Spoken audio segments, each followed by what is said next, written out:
Hi students, आज फिर से आप सभी विद्यार्थियों को वेक्टर अलजेब्रा के लेक्चर 34 में स्वागत है, अभिनंदन है। आज फिर से हम लोग एक्सरसाइज 25.3 का जो रिमेनिंग क्वेश्चन बच गया है टाइप 8 का, उसको हम लोग करेंगे। उससे पहले एक छोटा सा थ्योरी है और इम्पॉर्टेंट थ्योरी है, इसको जरा ध्यान से देखेंगे। देखिए क्या कहता है, unit vector in x y plane. X y plane में अलग अलग क्वाड्रेंट में हम लोग किस प्रकार से यूनिट वेक्टर निकालते हैं उसको हम लोग देखेंगे। तो चलिए, एक्स वाई प्लेन बोला है बहादुर, तो हमें एक्स एक्सिस और वाई एक्सिस को दिखाना पड़ेगा।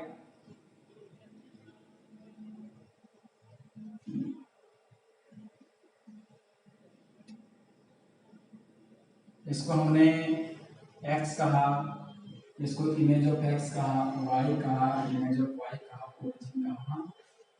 मैं यहाँ पर एक पॉइंट लेता हूँ P, चूंकि फर्स्ट क्वाड्रेंट में है तो दोनों का दोनों क्या होगा, दोनों का दोनों x, दोनों का दोनों पॉजिटिव होगा, x भी पॉजिटिव होगा और y भी पॉजिटिव होगा। अब जरा सा इसको मैं कोऑर्डिनेट की दुनिया में जाता हूँ, इसको मैं परपेंडिकुलर डालता हूँ यहाँ पर, ठीक ना।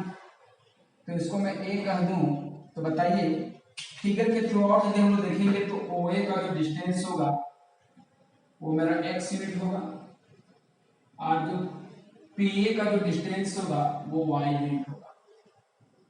वो राइट एंगल ट्रायंगल है। हाँ, इस बात को लिख लेते हैं, let coordinate of point P x y है और दोनों का दोनों पॉजिटिव है, इसका मतलब वो फर्स्ट क्वाड्रेंट में है। देयरफॉर हम कह सकते हैं पोजीशन वेक्टर,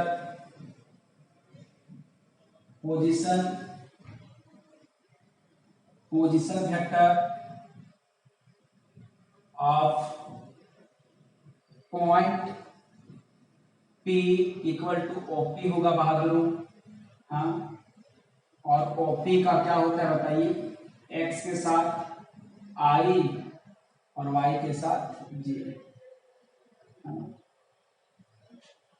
हमें इसी OP को यूनिट वेक्टर के तौर पे लिखना है, इसी वेक्टर को यूनिट वेक्टर के तौर पे लिखना है। we have to find OP vector as unit vector, इसको हम लोग यूनिट वेक्टर में निकालना है, ठीक ना। तो जरा गौर करेंगे, ध्यान देंगे, इसका मतलब सिंस OP यूनिट वेक्टर है इक्वल टू यूनिट वेक्टर है, इसका मतलब OP का मॉडुलस इक्वल टू क्या मिलेगा, 1 होगा। चूंकि यूनिट वेक्टर है और यूनिट वेक्टर कहने का मतलब होता है उसका जो मॉडुलस होता है वो क्या होता है, 1 होता है।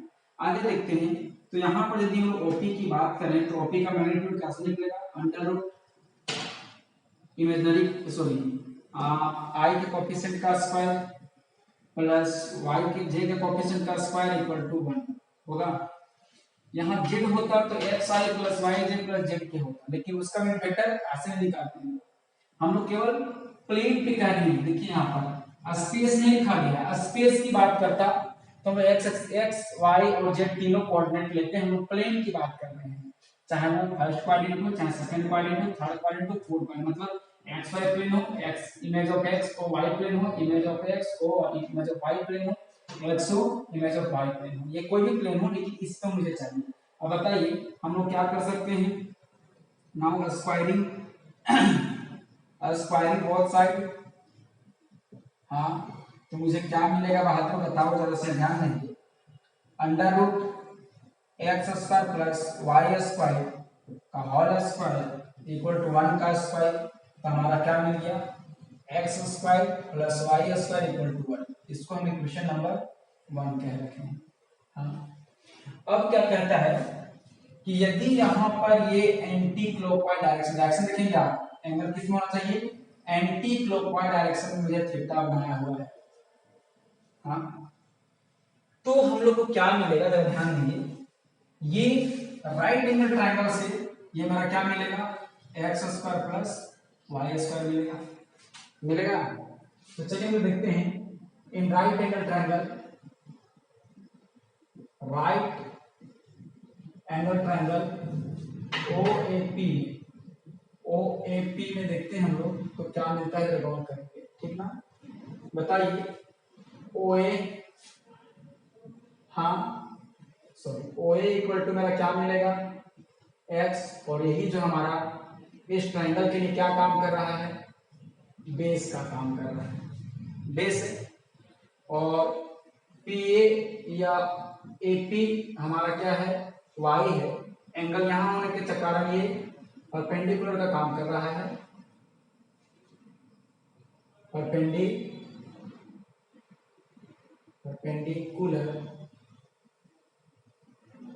परपेंडिकुलर का कार्य कर रहा है। अब मुझे हाइपोटेनस की बात करते हैं, OP का बात करते हैं, तो बताइए यही ना होता है अंडर रूट। हाँ चलिए हम यहीं पे हम लिख सकते हैं कि यहाँ पे हम लोग इसको लिख सकते हैं कि अंडर रूट x, इसको स्क्वायर ना करें तो भी मुझे यहीं पे काम चल जाएगा। इसका वैल्यू हम लोग ये लिख देते हैं, इक्वेशन नंबर 1 कर देते हैं। तो क्या होता है बोलिए, x square plus y square.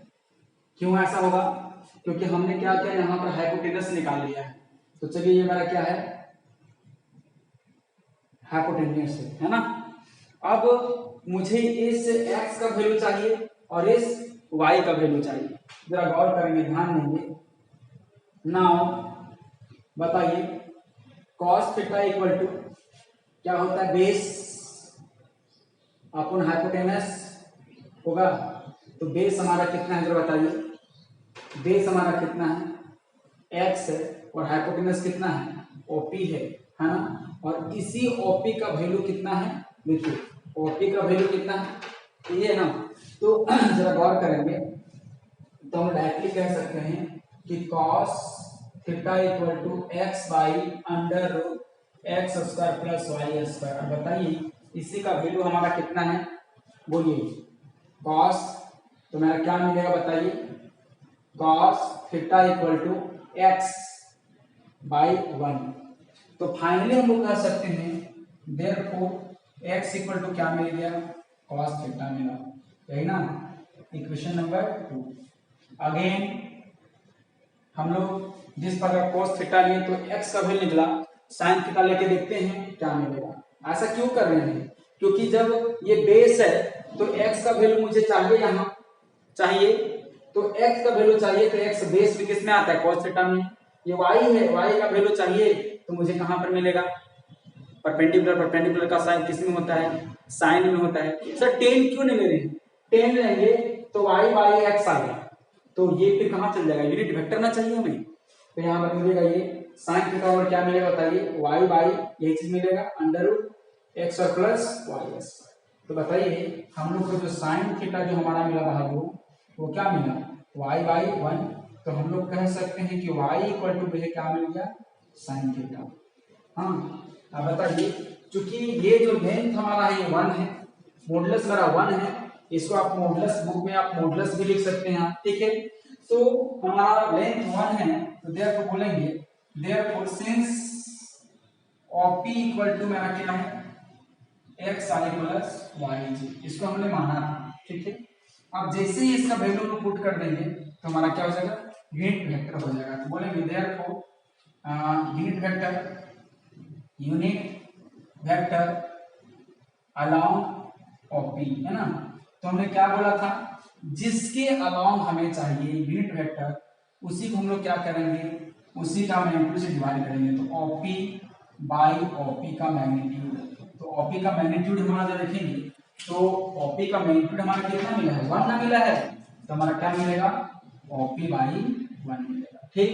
अब OP बाई 1 मिला, इसका मतलब क्या मिला बताइए, तो OP बाई 1 इसका मतलब xi प्लस yj, और x का वैल्यू कितना मिल गया बोलो, cos theta i plus y का वैल्यू कितना है, sin थीटा j, यही ना। तो हम लोग को कह सकते हैं फाइनली कि देयरफॉर OP जो यूनिट वेक्टर होगा वो क्या होगा, cos theta I plus sin theta j, where theta क्या है, theta is an angle make by a subtended by vector OP from कहां से, x axis in anti clockwise direction. हाँ, तो इस प्रकार से हम लोग क्या निकाल लिए, यूनिट वेक्टर हम लोग निकाल लिए। Is it clear? तो आप इसका स्क्रीनशॉट ले लें, ये थ्योरेटिकल है, आप इसको ध्यान देंगे, उसके बाद हम लोग आगे देखते हैं।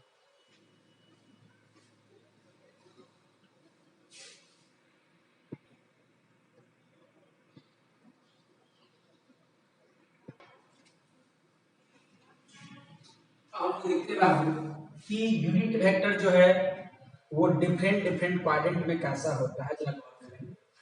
देखिए यूनिट वेक्टर इन क्वाड्रेंट, यूनिट वेक्टर इन क्वाड्रेंट। हाँ, बस आपको भरभली ये बात को याद रखना है, आप प्रूफ कर सकते हैं।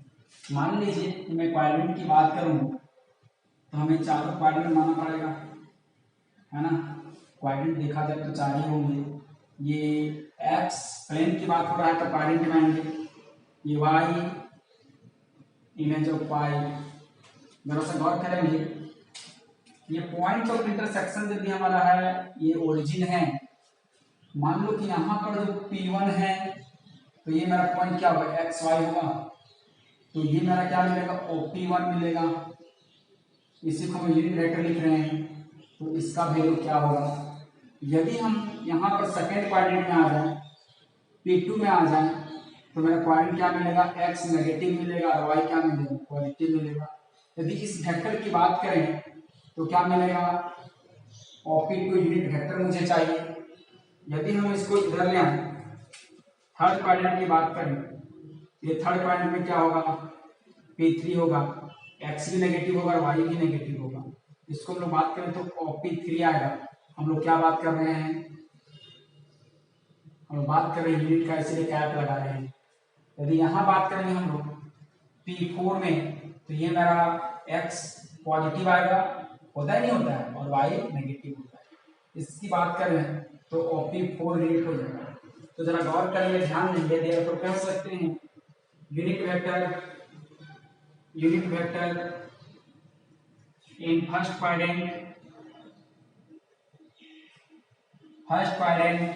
क्या होगा बहादुर, बताइए। फर्स्ट क्वाड्रेंट में मेरा क्या होगा, OP1 हो जाएगा, दोनों पॉजिटिव है, तो मेरा क्या हो जाएगा, cos theta plus I sin theta, और एंगल यहाँ से बनेगा हमेशा पॉजिटिव, ठीक है। और इसका एंगल यहाँ से बनेगा और इसका एंगल यहाँ से बनेगा, और इसका जो एंगल होगा वो यहाँ से बनेगा, ठीक ना। तो उसी प्रकार हम लोग कह सकते हैं कि unit vector in second quadrant equal to क्या होगा, OP2 है, OP2 है। तो बताइए x जो है sir I plus sine theta j होगा, यही ना। तो x का मतलब cos में जाता था, तो यहाँ क्या हो जाएगा, minus cos theta I plus sine theta j होगा, है ना। क्योंकि देखिए प्लस प्लस दोनों था, उसमें क्या है माइनस प्लस के साथ क्या, दोनों माइनस में, चौथा में क्या है प्लस माइनस। तो unit vector in third quadrant equal to OP3 होगा, और जिसमें दोनों नेगेटिव है, दोनों क्या हो जाएगा, cos theta I minus sine theta j. हाँ, एंड फाइनली देखा जाए क्या मिलेगा, फोर्थ क्वाड्रेंट में क्या मिलेगा बहादुर, OP4 मिलेगा इक्वल टू x पॉजिटिव है, मतलब cos थीटा पॉजिटिव है और माइनस साइन थीटा नेगेटिव है।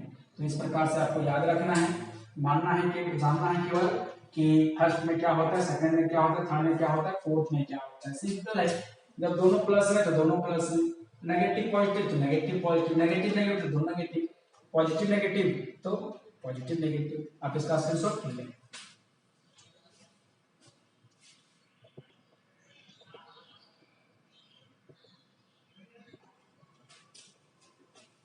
अब जो टाइप 8 का क्वेश्चन नंबर 22 है उसको हम लोग देखते हैं क्या कहता है। क्वेश्चन कहता है right down a unit vector in x y plane making an angle 30 degree in anti clockwise direction with positive direction of x axis. हाँ, सारे बातें यहाँ साफ साफ लिखे हुए हैं। चलिए सबसे पहले को डायग्राम बनाने की जरूरत नहीं है, लेकिन इस क्वेश्चन को समझ लेते हैं कि क्वेश्चन में जिस वेक्टर का यूनिट निकालना है वो है क्या। जरा गौर करेंगे, ध्यान देंगे।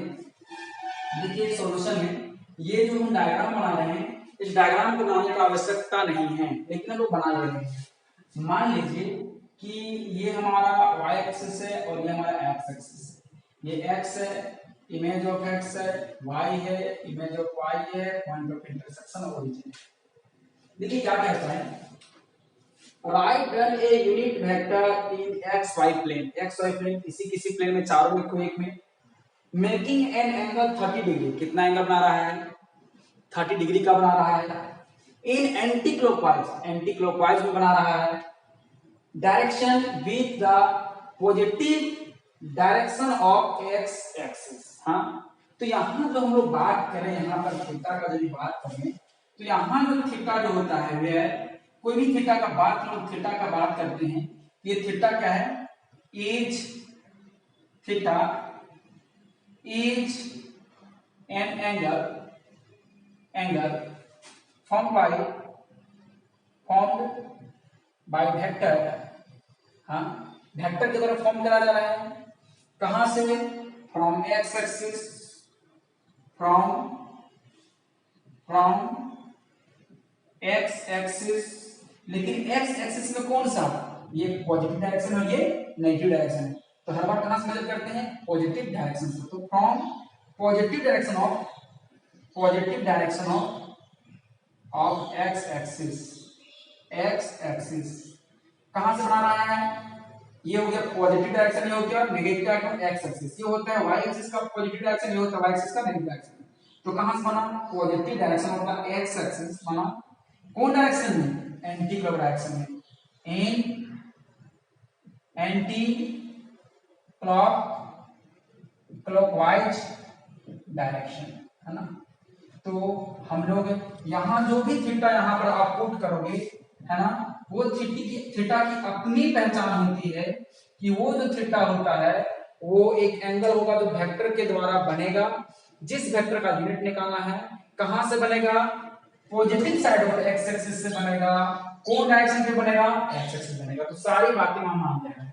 तो चलिए, यदि 30 डिग्री बनाता है एक्स एक्सिस से, तो वो किधर जाएगा? ये तो 90 से कम ही आएगा, इधर कहीं भी आएगा। और वो जो थीटा जो दिया गया है वो मेरा क्या है? 30 डिग्री है। यहाँ एक कोई पॉइंट है ना, इस पॉइंट तो दिया नहीं गया है। तो बताइए, गिवन हम लोग थीटा इक्वल टू क्या दिया गया? 30 डिग्री। थीटा हमने क्यों मेजर किया? क्योंकि इसकी जो पहचान थी, इसकी जो क्राइटेरिया थी, वो सारी बात को मान रहा था। कहां से होना चाहिए था angle? Positive side of x axis है। कौन डायरेक्शन को होना चाहिए? एंटी क्लॉकवाइज में है, इसलिए थीटा मान लिया।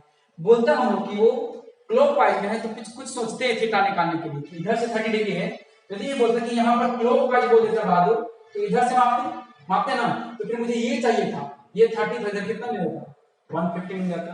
तो ध्यान देंगे, यहाँ एंटी क्लॉकवाइज की जगह में क्लॉक हो जाता तो एंगल इधर से होता, थीटा का वैल्यू 150 होता है, क्योंकि पूरा का पूरा सब लीनियर पेयर होता है, 180 होता है, उसमें से 30 सबट्रैक्ट कर देंगे। तो बताइए, देयरफॉर यूनिट